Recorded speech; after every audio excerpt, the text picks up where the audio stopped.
pakai nasi. Nggak bisa nggak pakai nasi. Nyobain makanan khas Lombok. Aku kemarin nemu resepnya ini dan pengen banget nyobain ya. Karena ini tuh masaknya simple banget, nggak pakai dimasak by the way. Sambel yang cuma diulek doang. Kalau dari aromanya itu ya kayak pelencing kangkung gitu loh yang khas Lombok. Cuma bedanya nih nggak pakai kacang guys, pakai terong doang. Coba ya.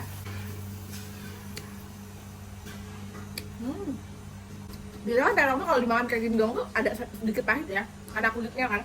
Tapi pahitnya nggak ada sama sekali. Karena ada aroma kencurnya nempel di terongnya. Terus garing banget. Ini terasinya sih kuncinya sih. Ini nggak afdol nih, kalau nggak pakai nasi nggak afdol ya. Gue tuh suka banget sama sambal terasi. Gue juga suka banget sama pelencing kangkung. Makan ini mantap. Namanya